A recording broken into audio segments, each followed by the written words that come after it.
ಓಂ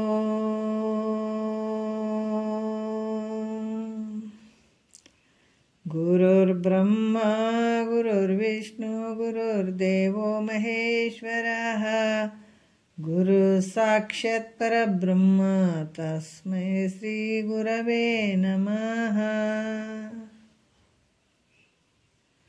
ಧ್ಯಾನ ಮೂಲ ಗುರುಮೂರ್ತಿ ಪೂಜ್ಯ ಮೂಲ ಗುರುಪಾದ ಮಂತ್ರ ಮೂಲ ಗುರುವಾಕ್ಯ ಮುಕ್ತಿ ಮೂಲ ಗುರುಕೃಪಾ.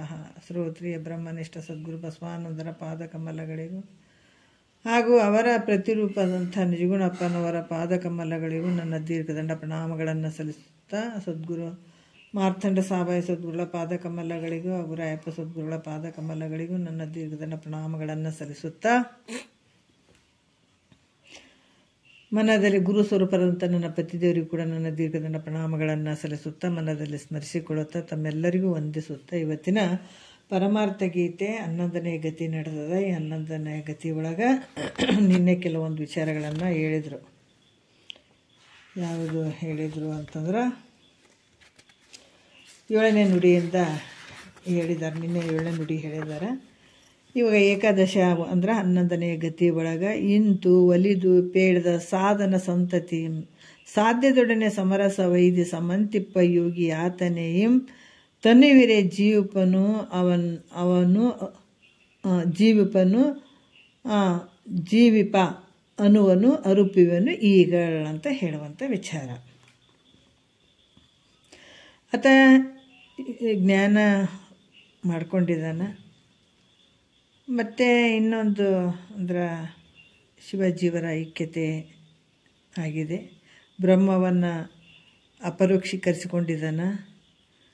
ಮತ್ತು ಬ್ರಹ್ಮಸ್ಥಿತಿಯಲ್ಲೇ ಇದ್ದಾನೆ. ಮತ್ತು ಆತ ಯಾವ ಶರೀರ ಇರುವ ಪರ್ಯಂತರ ಆತನ ನಡತೆ ಗುಣಗಳು ಇದರಿಂದ ಇರ್ತಾವೆ ಅನ್ನುವಂಥ ವಿಚಾರಗಳನ್ನು ಈಗ ಹೆಂಗಿರ್ತಾವೆ ಅನ್ನುವಂಥ ವಿಚಾರಗಳನ್ನು ಹೇಳ್ತಾ ಇದ್ದಾರೆ. 7ನೇ ನುಡಿ ಆಗ್ಯದ ನಿನ್ನೆ. ಮತ್ತು ಇನ್ನು ಹೇಳ್ತಾರೆ ಅಂದ್ರೆ 8ನೇ ನುಡಿ ನೋಡೋಣ ನಾವು ಇವತ್ತು. ಅಂತ ಮಹಾ ದಿವ್ಯ ಯೋಗೀಶ್ವರನ ಮಹಾತ್ಮೆಯನ್ನು ವಿಶೇಷವಾಗಿ ವರ್ಣನೆ ಮಾಡ್ತಾರೆ. ನೆರೆ ತಿಳಿ ಸುತ ನೀನು ಅದ್ವಯ ಯೋಗಿ ಅರಿದಾಗಲೇ ಮುಕ್ತನು ತಾನಾಗಿ ಈಕ್ಷಿಸಲೆಲ್ಲ ನಿರ್ಮಳವಾದ ಸಾಕ್ಷಿ ನಿರ್ವಾಣಕ್ಕೆನೆಯಾದ ತೂರ್ಯ ಪದದ ನೀ ಬಿಡ ಅಭ್ಯಾಸದೋಳು. ಏನು ಹೇಳ್ತಾರ? ತೂರ್ಯ ಪದದ ನೀ ಬಿಡ ಅಭ್ಯಾಸದೋಳು ವರ್ಯನರಿವ ನೆಲ್ಲವನ್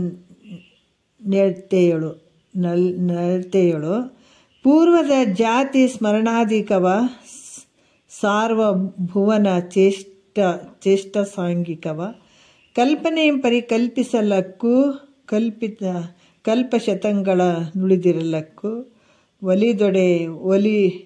ಒಲಿದೊಲಿ ದುಂಟೆಯಕ್ಕೂ ಬಳಿ ಕೊಲ್ಲ ದೊಡಿದಂತಿರಬೇಕು ಅಂತ ಹೇಳುವಂಥದ್ದು. ಇಲ್ಲಿ ಏನು ಹೇಳ್ತಾರೆ? ಹೇ ಸುತಾನೆ ಅಂತಂದ್ರೆ ಹೇ ಶಿಷ್ಯನೇ ಅಂತ ಹೇಳುವಂಥದ್ದು. ನೆರೆ ತಿಳಿ ಅಂದರೆ ಚೆನ್ನಾಗಿ ತಿಳಿ. ಮತ್ತು ಇಲ್ಲೇನು ಹೇಳ್ತಾರೆ? ನೀನು ಅದ್ವಯ ಯೋಗಿ ಅಂದ್ರೆ ನೀನು ಒಂದು ಏಕವಾದಂಥ, ಅದ್ವಯ ಅಂದರೆ ಏಕವಾಗಿರುವಂಥದ್ದು, ಆ ಸ್ಥಿತಿಯನ್ನು ಉಳ್ಳಂಥವನು. ಮತ್ತೇನು ಹೇಳ್ತಾರೆ? ಅರಿದಾಗಲೇ ಮುಕ್ತನು ತಾನಾಗಿ. ಯಾವಾಗ ಆ ಸ್ಥಿತಿಯನ್ನು ನೀನು ಯಾವಾಗ ತಿಳ್ಕೊತೀವಿ ಅವಾಗೆ ಮುಕ್ತನಾಗಿ ಬಿಡ್ತೀವಿ ಅನ್ನುವಂಥ ವಿಚಾರವನ್ನು ಹೇಳ್ತಾರೆ. ಈಕ್ಷಿಸಿದಾಗಲ್ಲೆಲ್ಲ ನೋಡ್ರಿ, ಈಕ್ಷಿಸಿದಾಗಲ್ಲೆಲ್ಲ ಅಂತಂದ್ರೆ ಅದನ್ನು ವಿಚಾರ ಮಾಡಿದಾಗ ನಿರ್ಮಳವಾದಂತಂದ್ರೆ ಸ್ಪಷ್ಟವಾದಂಥ ಪರಿಶುದ್ಧವಾದಂತಹ ಸಾಕ್ಷಾತ್ ಪ್ರತ್ಯಕ್ಷ ನಿರ್ಮಾಣಕ್ಕೆ ಅಂದರೆ ಮೋಕ್ಷಕ್ಕೆ ಏನೆಯಾದಂದ್ರೆ ಸಮಾಧಾನದ ತೂರ್ಯ ಪದದ ಅಂತ ಹೇಳ್ತಾರೆ. ತೂರ್ಯ ಅವಸ್ಥೆಯ ನಿಬಿಡ ಅಂದರೆ ದಟ್ಟವಾದಂಥ ಅಭ್ಯಾಸದಲ್ಲಿ ಅಂತ ಈ ರೀತಿ ಇವು ಅರ್ಥಗಳು ಹೇಳ್ತಾರೆ. ಇಲ್ಲಿ ಏನು ಹೇಳ್ತಾರ ಅಂತಂದರೆ, ಶಿಷ್ಯ ಕೇಳಪ್ಪ, ಅಖಂಡ ಸಚ್ಚಿದಾನಂದ ಸ್ವರೂಪವೇ ತಾನನ್ನುವಂಥ ನಿಶ್ಚಯ ಜ್ಞಾನ ಉಳ್ಳಂಥ ಜ್ಞಾನಿ ಅಥವಾ ಯೋಗಿ ತನ್ನ ಸ್ವರೂಪವನ್ನು ಯಾವಾಗ ತಿಳ್ಕೊಳ್ತಾನೋ ಆಗ ಮುಕ್ತನೇ ಇರ್ತಾನದ. ಮುಕ್ತಿ ಅನ್ನುವಂಥದ್ದು ಏನಂತಂದ್ರೆ ತನ್ನ ಸ್ವರೂಪವನ್ನು ಯಾವಾಗ ತಿಳ್ಕೊಳ್ತಾನೋ ಆತ ಮುಕ್ತ ಆಗಿಬಿಡ್ತಾನೆ, ಜೀವನ್ ಮುಕ್ತ. ವಿಚಾರವನ್ನು ಮಾಡಿ ನೋಡಲು ವರ್ತಮಾನ ಕಾಲದಲ್ಲಿ ಯಾರಾದರೂ ಆ ಮೋಕ್ಷಕ್ಕೆ ಸಮಾನವಾದ ಅತಿ ಪರಿಶುದ್ಧವಾದ ತೂರ್ಯ ಅವಸ್ಥೆಯ ಅಭ್ಯಾಸವನ್ನು ಮಾಡ್ತಾ ಇರ್ತಾನೆ ನೋಡ್ರಿ. ವಿಚಾರ ಮಾಡಿ ನೋಡಿದಾಗ ಈ ವರ್ತಮಾನ ಕಾಲದಲ್ಲಿ ಹೆಂಗೆ ಮಾಡ್ತಾನೆ ಅಂದ್ರೆ, ಈ ಮೋಕ್ಷಕ್ಕೆ ಸಮಾನವಾದಂಥ ಯಾರಾದರೂ ಈ ಮೋಕ್ಷಕ್ಕೆ ಸಮಾನವಾದಂಥ ಅತಿ ಪರಿಶುದ್ಧವಾದಂಥ ತೂರ್ಯ ಅವಸ್ಥೆಯ ಅಭ್ಯಾಸವನ್ನು ಆತ ಮಾಡ್ತಾ ಇರ್ತಾನೆ ಯಾರಾದರೂ. ಯಾಕಂದ್ರೆ ವರ್ತಮಾನ ಕಾಲದಲ್ಲಿ ಅಂಥ ಜ್ಞಾನಿ ಅವರು ಯಾರೇ ಇರ್ಬೋದು, ಇಂಥ ಒಂದು ಜ್ಞಾನವನ್ನು ಪಡ್ಕೊಂಡಂಥ ಜ್ಞಾನಿ ಏನು ಮಾಡ್ತಾನೆ, ಈ ಮೋಕ್ಷಕ್ಕೆ ಸಮಾನವಾಗಿರುವಂಥದ್ದು ಅತಿ ಪರಿಶುದ್ಧವಾದಂಥ ತೂರ್ಯ ಅವಸ್ಥೆ, ಅದು ಮೋಕ್ಷಕ್ಕೆ ಹತ್ತಿರದಾಗಿರುವಂಥದ್ದು. ತೂರ್ಯ ಅವಸ್ಥೆ ಅಂದರೆ ಒಂದು ಸ್ವಲ್ಪ ಗ್ಯಾಪ್ ಇರ್ತದಷ್ಟೇ. ಅಂಥ ಒಂದು ಮುಕ್ತಿಗೆ ಭಾಳ ಹತ್ತಿರವಾಗಿರುವಂಥ ಅಭ್ಯಾಸವನ್ನು ಮಾಡ್ತಾ ಇರ್ತಾನತ ಯೋಗಿ. ಅಂದರೆ ಯಾವಾಗಲೂ ಅಹಂ ಬ್ರಹ್ಮಾಸ್ಮಿ ಅನ್ನೋದಂತಾಗಿ ಬ್ರಹ್ಮ ಅಭಿನ್ನ ಪ್ರತ್ಯೇಗಾತ್ಮ ಸ್ವರೂಪ ಅನುಸಂಧಾನ ಮಾಡ್ತಾ ಇರ್ತಾನೆ. ಅಂದ್ರೆ ಯಾವಾಗಲೂ ನಾನೇನು ಈ ಶರೀರವನ್ನು ಇಟ್ಕೊಂಡಿವಲ್ಲ, ಶರೀರ ನಾನು ಅಂತ ಅಪ್ಪ ಅಮ್ಮ ನಮಗೆ ಹೆಸರಿಟ್ಟಿದ್ದಾರೆ. ಸಾಯೋವರೆಗೂ ನಮ್ಮ ಶರೀರದಾಗ ಉಸಿರು ಹೋಗೋವರೆಗೂ ಅದೇ ಹೆಸರು ನಮಗಿರ್ತದೆ. ಹೌದು, ಅದೇ ನಾನು ಅಂದ್ಕೊಂಡಿರ್ತೀವಿಲ್ಲ. ಅದ್ರಂಗೆ ಇದು ಗುರುನಾಥ ನಿನಗೊಂದು ಹೇಳ್ತಾನೆ, ನೀನು ಬ್ರಹ್ಮಾಸ್ಮಿ, ಪರಬ್ರಹ್ಮ ಸ್ವರೂಪ ನೀನೇ ಪರಮಾತ್ಮ ಅಂತ ಹೇಳಿದಾಗ ಅನ್ಯ ನೋಡೋಕೆ ಹೋಗಬಾರ್ದು. ಪರಮಾತ್ಮ ಅನ್ಯ ಇಲ್ಲ, ಆ ಪರಮಾತ್ಮ ಸ್ವರೂಪನೇ ನಾನಿದ್ದೀನಿ ಅನ್ನುವಂಥದ್ದು, ಅಹಂ ಬ್ರಹ್ಮಾಸ್ಮಿ ಅನ್ನುವಂಥದ್ದು ಸದಾ ಚಿಂತನೆ ಮಾಡಬೇಕಾಗ್ತದೆ. ಅಂದರೆ ಹೆಸರು ಹೋಗ್ಬೇಕು, ಏನು ಅಪ್ಪ ಅಮ್ಮ ಇಟ್ಟರೆ ಹೆಸರು ಹೋಗ್ಬೇಕು, ಆ ಭಾವದಲ್ಲಿ ಹೋಗಬೇಕು. ಆ ಭಾವದಲ್ಲಿ ಏನು ಬರಬೇಕು, ನಾನು ಪರಬ್ರಹ್ಮ ಸ್ವರೂಪ ಇದ್ದೀನಿ ಅನ್ನುವಂಥ ಭಾವ ದೃಢ ಆಗಬೇಕು. ಹಂಗಾಗಿರ್ತದೆ ತಂದು. ಅಂದ್ರೆ ಬ್ರಹ್ಮ ಅಭಿನ್ನ ಪ್ರತ್ಯೇಗಾತ್ಮ ಸ್ವರೂಪ. ಈ ಪ್ರತ್ಯೇಗಾತ್ಮ ಅಂದ್ರೆ ಬ್ರಹ್ಮಕ್ಕೆ ಅಭಿನ್ನವಾಗಿರುವಂಥವನ್ನತ್ತ ಅಂಥ ಸ್ವರೂಪದ ಅನುಸಂಧಾನವನ್ನು ಮಾಡ್ತಾ ಇರ್ತಾನ ಯಾರು, ತೂರ್ಯ ಅವಸ್ಥೆಯಲ್ಲಿರುವಂಥ ಯೋಗಿ. ಇಂಥ ಯೋಗವನ್ನು ಮಾಡೋದ್ರಿಂದ ಅನೇಕ ಜನ್ಮಾಂತರ ಸ್ಮೃತಿಯೂ ಆಗ್ತದೆ. ಮತ್ತು ಎಲ್ಲ ಲೋಕಗಳಲ್ಲಿ ಕೂತಲ್ಲೇ ಕೂತು ನಡೆಸುವಂಥ ಸಾರ್ವಭೌಮ. ಯಾಕಂದರೆ ಎಷ್ಟೊಂದು ಶಕ್ತಿ ಇರ್ತದೆ ಇದಕ್ಕೆ. ಈಗ ರಾಮಕೃಷ್ಣ ಪರಮಹಂಸರದವ್ರದ್ದೆಲ್ಲ ನೋಡಿದ್ರೆ ಇಲ್ಲೇ ಕುಂತು ಸಿದ್ಧಾರೂಢದವ್ರೆ ಇಲ್ಲೇ ಕುಂತು ಅಲ್ಲಿ ಏನೇನಾಗ್ತದ ಅನ್ನುವಂಥ ವಿಚಾರಗಳನ್ನು ಕೂಡ ಹೇಳ್ತಿದ್ರು ಅವರು. ಯಾವಾಗಂತ ನೋಡ್ರಿ, ಈ ಒಂದು ತೂರ್ಯ ಅವಸ್ಥೆಯಲ್ಲಿ ಇದ್ದಾಗ ನಾವು ಭಾಳ ಚಂದ ತಿಳ್ಕೋಬೇಕು. ಇದು ನಮಗೆ ಸ್ವಲ್ಪ ಅಲಕ್ಷ್ಯ ಅನ್ನಿಸ್ತಂಗೆ ಆಗ್ತದಲ್ಲ, ಇದ್ರಾಗ ಎಷ್ಟು ಶ್ರದ್ಧೆಯಿಂದ ನಂಬಿಕೆಯಿಂದ ನಾವು ಇದ್ರಾಗ ಹೋಗ್ತೀವಿ, ಅಲ್ಲಿ ಅದ್ಭುತವಾದಂಥ ಅನುಭವಗಳು ಬರ್ತಾವೆ. ಸಿದ್ಧಾರೂಢರು ಹುಬ್ಳಿಯಿಂದ ಹೋಗ್ತಾಯಿದ್ರು.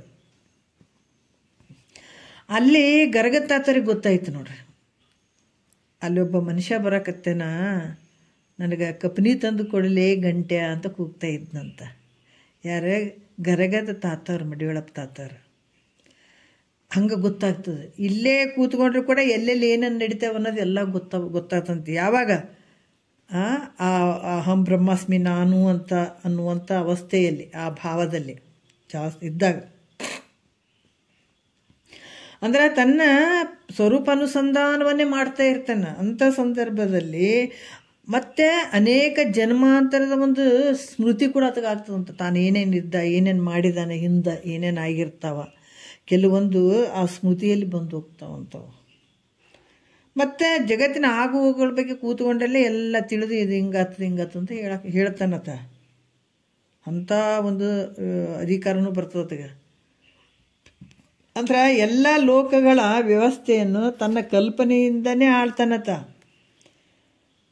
ಏನು ಎಲ್ಲ ಲೋಕಗಳದ ಒಂದು ವ್ಯವಸ್ಥೆ ಏನಿರ್ತದ ತನ್ನ ಕಲ್ಪನೆಯಿಂದಲೇ ಆತ ಆಳ್ತಾನದನ್ನೆಲ್ಲವನ್ನ.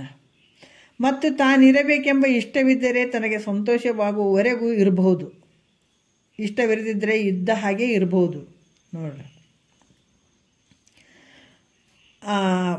ಬಹಳಷ್ಟು ನಡೀತಾವೆ ಕೆಲವು ವಿಚಾರಗಳು. ಗುರುನಾಥ ಒಂದು ಸ್ವಲ್ಪ ಕೃಪಾದೃಷ್ಟಿ ಬಿಟ್ಟ ಅಂತಂದ್ರೆ ಆಗ್ಲಾರ್ದ ಕೆಲಸಗಳು ಆಗ್ತಾವೆ. ಅಂಥ ಶಕ್ತಿ ಇರ್ತದೆ ಗುರುವಿನಲ್ಲಿ.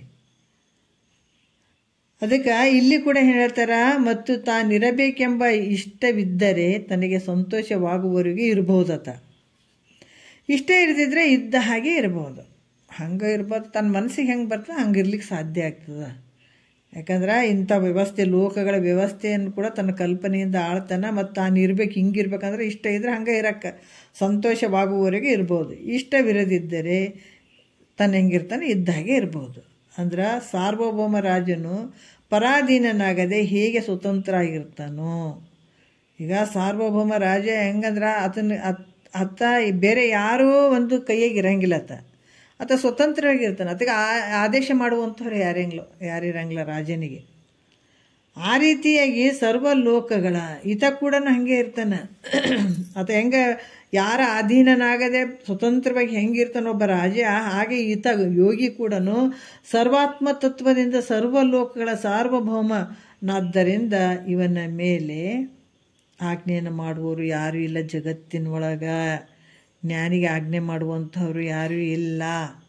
ಅವ್ರು ಹೋಗಿ ಎಂಥ ಒಂದು ಅಧಿಕಾರ ಆಗಲಿ, ಮಿನಿಸ್ಟ್ರುಗಳಾಗಲಿ, ಅವ್ರನ್ನೆಲ್ಲಿ ಓಲೈಸಿಕೊಡ್ಬೇಕು, ಅವರಿಂದ ಏನಾದರೂ ಪಡ್ಕೊಳ್ಬೇಕು, ಇಂಥವೇನೋ ಇರ್ತಾವೇನಂದ್ರೆ ಅದು ಅವ್ರು ಹೇಳ್ದಂಗೆ ಕೇಳಬೇಕಂದ್ರೆ ಯೋಗಿ ಆದವ ಜಗತ್ತೇ ಆತಗೆ ತಲಿಬಾಗ್ತದ. ಆತ ಯಾರ ಆಧೀನನೂ ಅಲ್ಲ. ಅದಕ್ಕೆ ಸರ್ವಲೋಕಗಳ ಸಾರ್ವಭೌಮನಾದ್ದರಿಂದ ಇವನ ಮೇಲೆ ಆಜ್ಞೆ ಮಾಡುವಂಥವ್ರು ಯಾರೂ ಇಲ್ಲ. ಆತ ತನಗೆ ಹೆಂಗೆ ಇಚ್ಛಾನುಸಾರ ತನ್ನತ ಜೀವನ ಮಾಡ್ಕೊಂಡಿರ್ತಾನೆ. 9ನೇ ನುಡಿಯಲ್ಲಿ ಹೇಳ್ತಾರೆ, ಯೋಗೀಶ್ವರನ ಮಹಾತ್ಮೆಯನ್ನು ಪ್ರತಿಪಾದಿಸುವಂಥ ಇತಿಹಾಸಗಳು ಅನೇಕ ಅದಾವೆ. ಬೇಕಾದ ಸಿದ್ಧಿಯನ್ನು ಪಡೆಯಬಹುದು ಅಂತ ಈ ಪದ್ಯದಲ್ಲಿ ಹೇಳ್ತಾರೆ. ನೋಡ್ರಿ ಏನು ಹೇಳ್ತಾರೆ ಸ್ವಲ್ಪ ನೋಡೋಣ.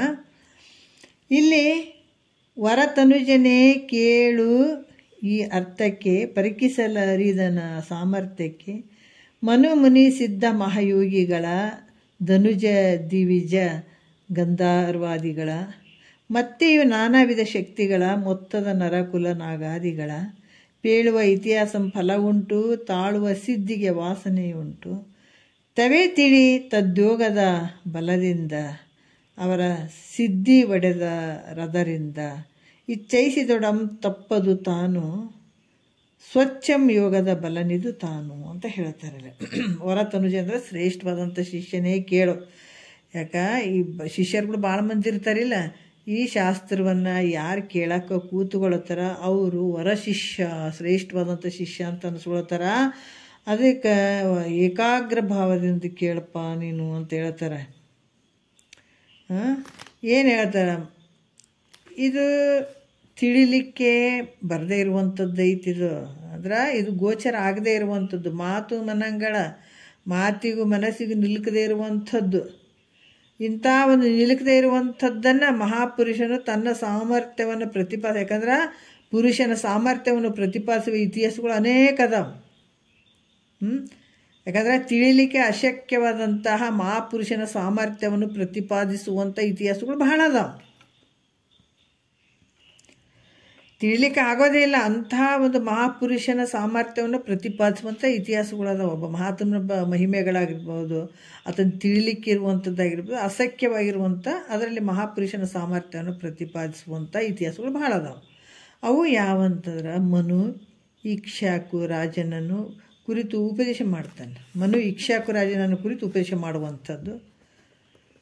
ಮತ್ತು ಆ ಮನು ಭೃಗು, ವಸಿಷ್ಠ, ಭೃಶುಂಡು, ಉದ್ದಾಲಕಾದಿ ಮುನಿಗಳ, ಕಪಿಲಾದಿ ಸಿದ್ಧರಾದ ಮಹಾಪುರುಷರು, ಮತ್ತು ಬಲಿ ಆಗಿರ್ಬೋದು, ಪ್ರಹ್ಲಾದ, ಭಾಸವಿಲಾಸ ಮೊದಲಾದ ದೈತ್ಯರು ಮತ್ತು ಮುನಿಗಳು, ಮನುಮುನಿಗಳು, ದೈತ್ಯರು, ಕಚ, ಬೃಹಸ್ಪತಿ, ಇಂದ್ರ ಮೊದಲಾದ ದೇವತೆಗಳು. ನೋಡ್ರಿ ಇಲ್ಲಿ ದೈತ್ಯರು ಯಾರಂದ್ರೆ ಬಲಿ ಚಕ್ರವರ್ತಿ, ಪ್ರಹ್ಲಾದ, ಭಾಸ, ವಿಲಾಸ ಇವರು ದೈತ್ಯರು. ಕಚ, ಬೃಹಸ್ಪತಿ, ಇಂದ್ರ ಮೊದಲಾದ ದೇವತೆಗಳು. ಊಹು ಮೊದಲಾದ ಗಂಧರ್ವರು. ಊಹು ಅನ್ನುವಂಥ ಮೊದಲಾದ ಗಂಧರ್ವರು. ಸರಸ್ವತಿ, ರಾಕ್ಷಸಿ, ಮಹೇಶ್ವರಾದಿ ಶಕ್ತಿಗಳು. ಏನು? ಸರಸ್ವತಿ, ರಾಕ್ಷಸಿ, ಮಹೇಶ್ವರ್ಯಾದಿ ಶಕ್ತಿಗಳು. ಮತ್ತು ಪದ್ಮ, ಭೂಪಾಲ, ಜನಕ, ಶುಕ, ಲವಣ, ಶಿಖಿಧ್ವಜ ಮೊದಲಾದ ಮನುಷ್ಯರು. ಇವರು ಮನುಷ್ಯರು ನೋಡ್ರಿ, ದೇವಾನುದೇವತೆಗಳು, ಅಸುರರು ಇವರೆಲ್ಲ ಬಂದರು. ಪಾತಾಳ ಲೋಕದಲ್ಲಿ ವಾಸಿಯಾದಂಥ ವಾಸುಕಿ ಅಂದ್ರೆ ಈ ಸರ್ಪಗಳು ಇವು ಇರ್ತಲ್ಲ ಮೊದಲಾದವರು. ಇವರುಗಳ ಇತಿಹಾಸ ಅನೇಕ ಅದಾವ. ಅವುಗಳಲ್ಲಿ ಯೋಗ ವಾಸಿಷ್ಠ ಅನ್ನುವಂಥ ಗ್ರಂಥದಲ್ಲಿ ಭಾಳಷ್ಟು ಇದು ವಿಸ್ತಾರವಾಗಿ ಬರ್ದೀವಿ ಅಂತ ಹೇಳ್ತಾರೆ ಅವರು. ಮತ್ತು ತಾನು ಸಿದ್ಧಿಯನ್ನು ಅಪೇಕ್ಷಿಸಿದರೆ ಮಂತ್ರಾದಿಗಳ ಅಭ್ಯಾಸ ಮಾಡಿ, ಸಿದ್ಧಿಯನ್ನು ಸುಮ್ಮನೆ ಬರಂಗಿಲ್ಲದು. ಒಂದು ವೇಳೆ ಸಿದ್ಧಿಯನ್ನು ಅಪೇಕ್ಷೆ ಮಾಡಿದ್ರೆ ಮಂತ್ರಾದಿ ಅಭ್ಯಾಸ ಬಲದಿಂದ ಅಭ್ಯಾಸ ಮಾಡಿ ಅದರ ದ್ವಾರ ಅವುಗಳನ್ನಾದರೂ ಪಡಿಬೋದು. ನೋಡ್ರಿ ಎಂಥ ಒಂದು ವಿಚಾರ ಹೇಳ್ತಾರೆ. ಅಪೇಕ್ಷೆ ಮಾಡಿಬಿಟ್ಟು ಸಿದ್ಧಿಗಳನ್ನು ಪಡ್ಕೊಳ್ಳೋಕೆ ಕೂಡ ಬರ್ತದೆ.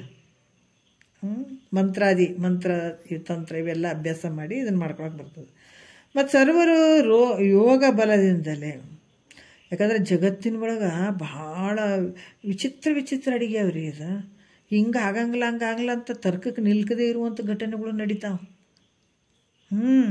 ಯಾಕಂದ್ರೆ ಇದೇ ಒಂದು ನೋಡ್ರಿ, ಪಂಚಭೂತಗಳಿಂದಾದಂಥ ಆಕಾಶ, ವಾಯು, ಅಗ್ನಿ, ಜಲ ಏನು ಸೋರಕತ್ತವಲ್ಲ, ಇದರಲ್ಲೇ ದೊಡ್ಡ ದೊಡ್ಡ ಶಕ್ತಿಗಳು ಅದಾವ. ಮತ್ತು ಇದೇ ಒಂದು ಗಾಳಿ ಅದ, ಇದೇ ಮತ್ತು ಬಿಸಿಲೈತೆ, ಇದೇ ನೀರೈತೆ, ಇವುಗಳಲ್ಲಿ ಬೆಳೆದಂಥ ಕಲರ್ ಹೂಗಳನ್ನು ನೋಡ್ರಿ. ಭಗವಂತನದು ಎಂಥ ಈಶ್ವರನ ಸೃಷ್ಟಿ ಎಷ್ಟು ಅದ್ಭುತದಂತ ನಾವು ತಿಳ್ಕೊಳ್ಬೇಕು. ಎಂಥ ಕಲರ್ಗಳು ಉತ್ಪತ್ತಿ ಆಗ್ತವೆ. ಏನಾರ ಬಣ್ಣ ಹಚ್ಚೇನೇನು ದೇವರು ತೊಗೊಂಡ್ಬಿಟ್ಟು ಹಿಂಗೆ ಕಲರ್ ಮಾಡ್ಯಾನೇನು ಅಂದ್ರೆ ಇಲ್ಲ. ಇದೇ ನಾವೇನು ಉಸಿರಾಡ್ತೀವಲ್ಲ, ಇದೇ ಗಾಳಿ, ಇದೇ ನೀರು, ಇದೇ ಮಣ್ಣು, ಇದರಲ್ಲೇ ಉತ್ಪನ್ನ ಆದಂಥ ಕಲರ್ ಹೂಗಳನ್ನು ನೋಡ್ರಿ, ಕಲರ್ ಪ್ರಾಣಿಗಳ ಚಿತ್ರಗಳನ್ನು ನೋಡ್ರಿ, ನಮ್ಮ ಶರೀರವನ್ನು ನೋಡ್ರಿ. ಅದ್ಭುತ ರೀ ಇದು ಈಶ್ವರನ ಪ್ರಪಂಚ. ಅದಕ್ಕೆ ಇಲ್ಲಿ ಕೂಡ ನನಗೆ ಒಂದು ಉದಾಹರಣೆ ಸೃಷ್ಟಿ ಒಳಗೆ ಏನೈತ್ರಿ, ಸುಮ್ಮನೆ ಹಂಗಂತಾರೆ ಇವ್ರು ಹಿಂಗಂತಾರೆ ಅಂತಲ್ಲ, ಎಲ್ಲಕ್ಕೂ ಒಂದೊಂದು ಅದಾವ, ಇಲ್ಲ ಅಂತಿಲ್ಲ. ಅದಕ್ಕೆ ಇಲ್ಲಿ ಕರ್ಮ ಯಾವುದು ಸಾಮವೇದ, ಋಗ್ವೇದ, ಯಜುರ್ವೇದ, ಅಥರ್ವರ್ಣ ವೇದದಲ್ಲಿ ಹಲವಾರು ವಿಚಾರಗಳು ಬರ್ಕೊಂಡು ಬರ್ತಾರೆ. ಅಲ್ಲಿ ಕೂಡ ಮಾಟ ಮಂತ್ರ ಇಂಥವು ತಂತ್ರ ಅಂತೆಲ್ಲ ಬರೆದಿದ್ದಾರೆ. ಅಥರ್ವರ್ಣ ವೇದದಲ್ಲಿ ಬರ್ತಾವೆ ಇವೆಲ್ಲ. ಬಟ್ ಈ ಸೃಷ್ಟಿಯಲ್ಲಿ ಎಂಥ ಒಂದು ಶಕ್ತಿ ಅಡಿಗೆದಂತಂದ್ರೆ ನಾವು ಯಾವುದು ತಳ್ಳಿ ಹಾಕಂಗಿಲ್ಲ. ಇಲ್ಲಿ ನಾವು ಒಂದ್ಸಲ ಈ ಹೊಲಕ್ಕೆ ಹೋಗ್ಬೇಕಾದಾಗ ಈ ಡಬ್ಗಳ ಹಣ್ಣು ಇರ್ತದೆ ನೋಡ್ರಿ, ಡಬ್ಗಳ ಹಣ್ಣು ಅಂತೇಳ್ಬಿಟ್ಟು ಬರೀ ಮುಳ್ಳು ಇಷ್ಟು ಅಗಲಿ ಎಲೆ ಇರ್ತಾವೆ. ಅದಕ್ಕೆ ನಮ್ಮ ಕಡೆ ಡಬ್ಗಳ ಹಣ್ಣು ಅಂತ ಏನೋ ಅಂತಾರೆ. ಅದಕ್ಕೆ ಇಷ್ಟಿಷ್ಟು ಎಲೆಗಳು ಇರ್ತಾವೆ, ಅದಕ್ಕೆ ಮುಳ್ಳು ಇರ್ತಾವೆ, ಇಷ್ಟುದ್ದ ಮುಳ್ಳು.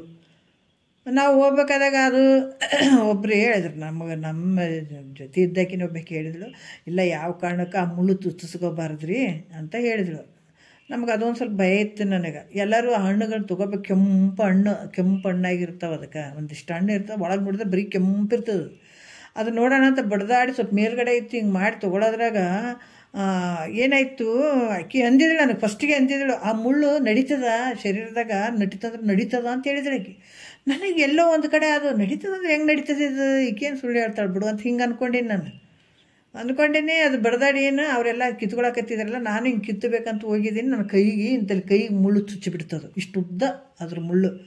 ಅದು ಚುಚ್ಚಿದ್ರೆ ನೋಡ್ರಿ, ಅದು ನಡೆಯಕತ್ತಿದ ಒಳಗೆ ಹಿಂಗೆ ಹೋಗಕತ್ಬಿಟ್ಟದ ಒಳಗೆ. ನಾನು ಸಣ್ಣಕ್ಕಿನೇ ಇದ್ನಲ್ಲ ಅವಾಗ, ಅಯ್ಯೋ ಇದು ಮುಳ್ಳು ಒಳಗೆ ಹೋಗಕತ್ತದಂತ ಜೋರಾಗಿ ಚೀರಿ ಎಳಕತ್ತೀನಿ ನಾನು.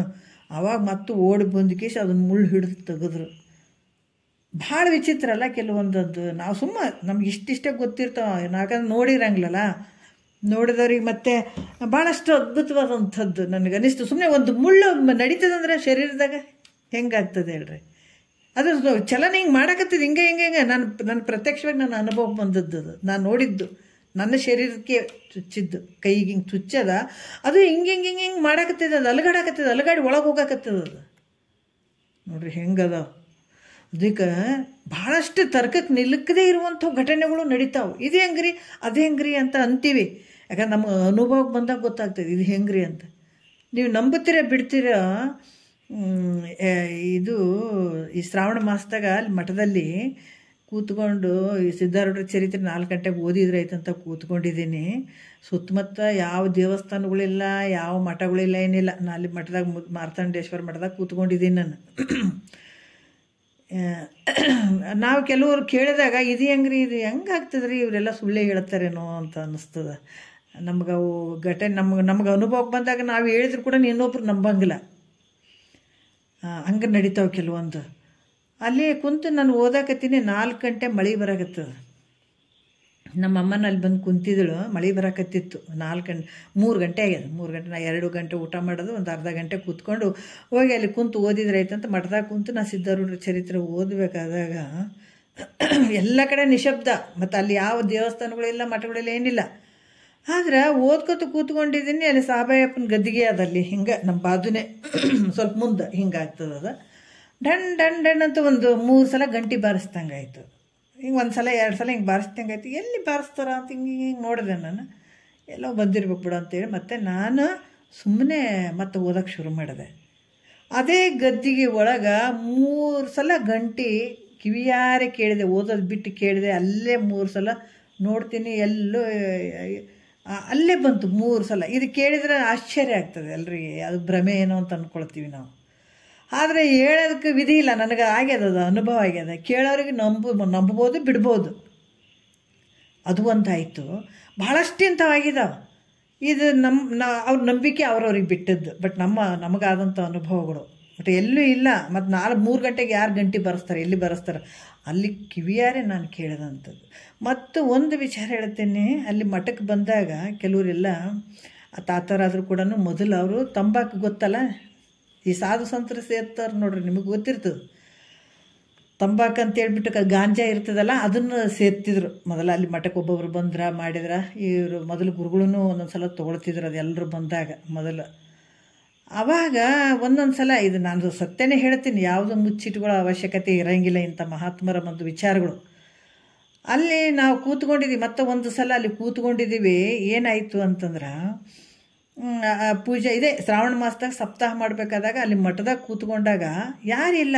ಅದು ಮಧ್ಯಾಹ್ನದ ಸಂದರ್ಭದಲ್ಲೇ ಸಿದ್ಧಾರೂಢರ ಚರಿತ್ರೆ ಓದ್ಬೇಕಂತಲೇ ಕೂತ್ಕೊಂಡಂಥ ಸಂದರ್ಭದಲ್ಲಿ ಆ ಗದ್ದಿಗೆ ಸುತ್ತಮುತ್ತ ಎಲ್ಲ ಬರೀ ಗಾಂಜಾ ವಾಸನೆ ಬರಕತ್ಬಿಟ್ಟ. ಇದು ಹೆಂಗೆ ಹೇಳ್ತೀರಿ? ಈಗ ಎಲ್ಲರಿಗೆ ಕರೆದೆ ನಾನು, ಕರೆದುಬಿಟ್ಟು ನೋಡ್ರಿ ಇದು ಸ್ಮೆಲ್ ಹೆಂಗೆ ಬರಕತ್ತದ ಅಂತ. ತುಂಬ ತುಂಬಿತ್ತದು ಮಠದ ತುಂಬ. ಇದಕ್ಕೇನು ಹೇಳೋಕ್ಕೆ ಸಾಧ್ಯ ಆಯ್ತು? ಕೇಳಿದ್ರೆ ನಂಬಂಗಿಲ್ಲ ಕೆಲವು ಸಲ. ಬಟ್ ಅದು ತರ್ಕಕ್ಕೆ ನಿಲುಕದೇ ಇರುವಂಥ ಘಟನೆಗಳು ಭಾಳಷ್ಟು ಆಗಿದಾವೆ. ಇನ್ನು ಹೇಳ್ಕೊಂತ ಹೋದ್ರೆ ಭಾಳ ಅದಾವೆ. ಯಾಕಂದ್ರೆ ಯಾವಾಗ ನಮ್ಮ ನಡೆ ನುಡಿಗಳು ಇರ್ತಾವ ಅಂಥ ಟೈಮಲ್ಲಿ ತುಂಬಾ ನಮ್ಗೆ ಆ ಒಂದು ಭಗವಂತನ ಒಂದು ರೆಸ್ಪಾನ್ಸ್ ಸಿಗ್ತಾ ಹೋಗ್ತದೆ, ನಮ್ಗೆ ಅನುಭವಗಳಾಗ್ತಾ ಹೋಗ್ತದೆ. ನಾವು ಹೇಳ್ತೀವಿ ಭಗವಂತ ರಾಮಕೃಷ್ಣ ಪರಮಹಂಸರು ದೇವ್ರು ಎಲ್ಲಿ ಅದಾನಂತ ವಿವೇಕಾನಂದರಿಗೆ ಕೇಳಿದಾಗ ಹಿಂಗೆ ಕೈ ಇಟ್ಟರು ಅಥವಾ ಕಾಲು ಹಿಂಗೆ ತಲೆ ಮೇಲೆ ಇಟ್ಟರು, ಆವಾಗ ಇಡೀ ಬ್ರಹ್ಮಾಂಡನೇ ತೋರಿತು. ಅವಾಗ ದೇವರ ಇರುವಿಕೆ ಗೊತ್ತಾಯಿತು ವಿವೇಕಾನಂದರಿಗೆ. ಹೇಳಿದ್ರೆ ಅಷ್ಟು ಇಟ್ಟರೆಲ್ಲ ಏನಾಗ್ಬಿಡ್ತದೆ ಬಿಡ್ರಿ ಅಂತ ನಾವು ಅಂದ್ಕೊಳ್ಬೋದು. ಅಂಥ ಗುರುವಿನ ಸನ್ನಿಧಾನದಲ್ಲಿ ಭಾಳಷ್ಟು ನಡೀತಾವೆ. ಹಾಗೆ ಆಗ್ತಾವೆ, ಅನುಭವಕ್ಕೆ ಬಂದೇ ಬರ್ತಾವೆ. ಯಾವಾಗ ನಾವು ಸ್ವಲ್ಪ ಶುದ್ಧಿರಬೇಕು, ನಮ್ಮ ಅಂತಃಕರಣ ಪರಿಶುದ್ಧವಾಗಿರಬೇಕು ಅಂದಾಗ ಇವೆಲ್ಲ ಗೊತ್ತಾಗ್ತದೆ, ಇಲ್ಲ ಅಂತಿಲ್ಲ. ಅದಕ್ಕೆ ಈ ರೀತಿ ಈ ಮಂತ್ರಾದಿ ಅಭ್ಯಾಸಗಳನ್ನು ಮಾಡ್ತಾ ಮಾಡ್ತಾ ಅವುಗಳ ಮೂಲಕ ಸಿದ್ಧಿಗಳನ್ನು ಅಪೇಕ್ಷೆ ಮಾಡಿದ್ರೆ, ಬಟ್ ಜ್ಞಾನವನ್ನು ಪಡ್ಕೊಳ್ಬೇಕು. ಮುಮುಕ್ಷಿಗಳು ಸಿದ್ಧಿಗಳನ್ನು ಅಪೇಕ್ಷೆ ಮಾಡಬಾರ್ದು, ಅವನ್ನು ಬಳಸಬಾರ್ದು ಅಂತ ಇರ್ತದೆ. ಆದರೆ ಸಿದ್ಧಿ ನಮಗೆ ಆಗಬೇಕ್ರಿ ಅಂತ ಅಪೇಕ್ಷೆ ಮಾಡಿದಾಗ ಈ ಮಂತ್ರಾದಿಗಳನ್ನು ಅಭ್ಯಾಸ ಮಾಡೋದ್ರಿಂದ ಅದರ ದ್ವಾರ ಅದರ ಮೂಲಕ ಅವುಗಳ ಸಿದ್ಧಿಗಳನ್ನು ಪಡ್ಕೊಳ್ಳಿಕ್ಕೆ ಸಾಧ್ಯ ಅದ. ಮತ್ತು ಸರ್ವರು ಯೋಗ ಬಲದಿಂದಲೇ ಸಕಲ ಸಿದ್ಧಿಗಳನ್ನು ಹೊಂದುತ್ತಾರೆ. ಯೋಗ ಬಲದಿಂದ ಏನು ಮಾಡ್ತಾರೆ? ಸಕಲ ಸಿದ್ಧಿಗಳನ್ನು ಹೊಂದುತ್ತಾರೆ. ಅದರಿಂದ ಸಿದ್ಧಿ ಇಚ್ಛೆಯನ್ನು ಮಾಡಿ ಯೋಗವನ್ನು ಮಾಡಿದ್ರೆ ಆ ಸಿದ್ಧಿಯು ಪ್ರಾಪ್ತಿಯಾಗದೆ ಹೋಗ್ಲಾರ್ದು. ಯಾಕಂದರೆ ಸಿದ್ಧಿಯನ್ನು ಇಚ್ಛೆ ಮಾಡಿ ಆ ಯೋಗವನ್ನು ಮಾಡಿದ್ರೆ ಖಂಡಿತ ಸಿದ್ಧಿ ಪ್ರಾಪ್ತಿ ಆಗ್ತದೆ, ಹಂಗೆ ಹೋಗಂಗಿಲ್ಲ. ಅದಕ್ಕಿಂತ ಅವಶ್ಯವಾಗಿ ಪ್ರಾಪ್ತಿ ಆಗ್ತದ ಅಂತ ಕೂಡ ಹೇಳ್ತಾರೆ ಸಿದ್ಧಿಗಳು. ಸಿದ್ಧಿ ಮತ್ತೆ ಹೇಳ್ತಾರೆ ಇಲ್ಲಿ 10ನೇ ನುಡಿ ನೋಡೋಣ. ಬಗೆದೋರಿಕೆ ಜಗದುದ್ಭವವೆಂದು ಬಗೆ ವಿಸ್ತರಿಸಿದುದೇ ಸ್ಥಿತಿಯೆಂದು ಭಾವಿಸೆ ಬಗೆಗೆಡಲದು ಲಯವೆಂದು ಜೀವೇಶ್ವರಿಗೆ ಕತ್ವಮಿದೆಂದು ನಿರ್ವಾಣದ ನಿಜಮಂ ತಿಳಿಪಿದೆವು ಸರ್ವಂ ಭೂಮಿಕೆಗಳು ಪೇಳಿದೆವು ಯೋಗದ ಸಿದ್ಧಿಗಳಂ ತೋರಿದೆವು ಯೋಗಿಯ ಸುಸ್ಥಿತಿಯಂ ತೋರಿದೆವು ನಿನಗದರೊಳು ನಿಜಮತಿ ಸಲೆ ಸಂದು ತನುಜನೆ ನೀನು ಒಲಿದಂತಿಹುದೆಂದು ಕಲ್ಪನೆಗಳ ನುಳಿದಿಹುದೆಂದು ವರೆದಂ ಶ್ರೀ ಮದ್ಗುರುವರನೆಂದು ಅಂತ ಹೇಳ್ತಾರೆ. ಏನು ಹೇಳ್ತಾರೆ ನೋಡ್ರಿ, ನೋಡೋಣ. ಇದು ಶಿಷ್ಯ ನೋಡಪ್ಪ ಕೇಳು. ಇಲ್ಲಿ ಹೇಳಲ್ಪಟ್ಟಂಥ ಸರ್ವಗ್ರಂಥದ ಸಾರವನ್ನು ನಿನ್ನ ಸಲುವಾಗಿ ನಾನು ಸಂಕ್ಷಿಪ್ತವಾಗಿ ಹೇಳ್ತೀನಿ ಕೇಳು. ಏನಂದ್ರೆ, ನಾನು ಈಗೇನು ಇಷ್ಟು ದಿವಸದಿಂದ ಏನು ಹೇಳ್ಕೊತ ಬಂದದಲ್ಲ, ಅದರದ್ದು ಒಂದು ಸ್ವಲ್ಪ ಸಾರ ನಿನಗೆ ಹೇಳ್ತೀನಿ ಕೇಳು ಸ್ವಲ್ಪ. ಏನಂದ್ರೆ, ಅಹಂ ಇದಂ ಲಕ್ಷಣಾತ್ಮಕವಾದಂತಹ ಮನಸ್ಸಿನ ಉತ್ಪತ್ತಿ ಜಗತ್ತಿನ ಉತ್ಪತ್ತಿ. ನೋಡ್ರಿ, ಭಾಳ ವಿಚಾರ, ಎಷ್ಟು ಒಂದು ಅದ್ಭುತವಾದಂಥ ವಿಚಾರ ಹೇಳ್ತಾರ. ಇದೇನು ಜಗತ್ತು ತೋರ್ತದಲ್ಲ, ಅಹಂ ನಾನು ಅನ್ನುವಂಥ, ಇದಂ ಅಂದರೆ ಈ ಜಗತ್ತು, ಇದಂ ರೂಪವಾಗಿರುವಂಥ ಜಗತ್ತು. ಈ ಲಕ್ಷಣಾತ್ಮಕವಾದಂಥದ್ದು ಯಾವುದಂದ್ರೆ ಈ ಮನಸ್ಸಿನ ಉತ್ಪತ್ತಿಯೇ ಜಗತ್ತಿನ ಉತ್ಪತ್ತಿ. ಈ ಮನಸ್ಸಿನಿಂದನೇ ಈ ಜಗತ್ತು ತೋರ್ತದೆ. ಮನಸ್ಸಿರ್ಲಾರ್ದಾಗ ಜಗತ್ತು ತೋರಂಗಿಲ್ಲ ಅಂದಾಗ ಈ ಮನಸ್ಸೇ ಜಗತ್ತು. ಹೌದಲ್ಲ? ಯಾಕಂದ್ರೆ ನಿದ್ರೆ ಒಳಗೆ ಮನಸ್ಸಿಲ್ಲ ಅಂತಂದ್ರೆ ಜಗತ್ತಿಲ್ಲ. ಮತ್ತು ಈಗ ನಾವು ಎಚ್ಚರ ಸ್ಥಿತಿಗೆ ಮನಸ್ಸಿರ್ತದೆ, ಈ ಜಗತ್ತು ತೋರ್ದಂಗೆ ಆಗ್ತದೆ. ಅದಕ್ಕೆ ಜಗತ್ತಿನ ಉತ್ಪತ್ತಿ. ಇದಂ ಮನಸ್ಸಿನ ಸ್ಥಿತಿಯೇ ಜಗತ್ತಿನ ಇರುವಿಕೆ. ಇದಂ ಅಂತಂದ್ರೆ ಇದೆಲ್ಲ ಐತೆ ಅನ್ನುವಂಥ ಏನು ಭಾವ ಇರ್ತದ. ಈ ಒಂದು ಏನಂತಂದ್ರೆ ಸ್ಥಿತಿಯೇ ಜಗತ್ತಿನ ಇರುವಿಕೆ. ಮನಸ್ಸಿನ ನಾಶವೇ ಜಗತ್ತಿನ ನಾಶ. ಅದಕ್ಕೆ ಏನು ನಿದ್ರೆ ಒಳಗೆ ಜಗತ್ತು ಇಲ್ಲ, ಜಗತ್ತಿರ್ಲಾರ್ದಕ್ಕಾಗಿ ಅಲ್ಲಿ ಸುಖನೂ ಇಲ್ಲ, ದುಃಖನೂ ಇಲ್ಲ, ದೃಶ್ಯ ಪ್ರಪಂಚನೂ ಇಲ್ಲ. ಅದು ಗಳಿಸ್ಬೇಕಂತಿಲ್ಲ, ಇದು ನಾಶ ಮಾಡ್ಬೇಕಂತಿಲ್ಲ, ಏನೇನೇನಿಲ್ಲ, ಆರಾಮ್ ಇರ್ತಾನಲ್ಲ. ಅದ್ರಾಗ ನಿನ್ಗೆ ಎಚ್ಚರಿದ್ದಾಗೆ ಮನಸ್ಸು ಲಯ ಆಗಬೇಕು. ಈಗೇನು ಎಚ್ಚರ ಇದೆಯಲ್ಲ, ಎಚ್ಚರಿಕೆ ಸ್ಥಿತಿಯಲ್ಲಿ ಯಾವಾಗ ಮನಸ್ಸು ನಾಶ ಆಯಿತು ಅಂತಂದ್ರೆ ಅದು ಜಗತ್ತು ನಾಶ ಆದಂಗೆ ನೋಡ್ರಿ. ಮತ್ತು ಜೀವ ಈಶ್ವರರ ಉಪಾಧಿ ವಶತ್ ಭೇದವಾಗಿದ್ದಂತ ಕಂಡು ಬಂದರೂ ಕೂಡ, ಶಿವ ಬೇರೆ ಜೀವ ಬೇರೆ ಅಂತ ಭೇದವಾಗಿ ಕಂಡು ಬಂದರೂ ಕೂಡ ಎರಡು ನಿನ್ನೊಳಗದ. ಶಿವನು ನಿನ್ನೊಳಗದಾನ ಮತ್ತು ಜೀವನು ನಿನ್ನೊಳಗದಾನ. ಯಾಕಂದ್ರೆ ಉಪಾಧಿ ಮೂಲಕ ಭೇದ ಅಂತ ಕಂಡು ಬಂದರೂ ಕೂಡ ನಿನ್ನನ್ನು ನೀ ತಿಳ್ಕೊಂಡಾಗ ಸ್ವರೂಪತಃ ಅಂದ್ರೆ ಮುಖ್ಯ ಮೂಲ ಇರುವಂಥ ನಿನ್ನ ಸ್ವರೂಪ ಹೆಂಗದ, ಅಭೇದ ರೂಪವಾಗಿರುವಂಥದ್ದು. ಜೀವನು ಅಲ್ಲ, ಇಲ್ಲಿ ಶಿವನು ಬೇರೆ ಅಲ್ಲ. ಆ ಶಿವನೇ ಜೀವಾತ್ಮ, ಜೀವಾತ್ಮನೇ ಶಿವ.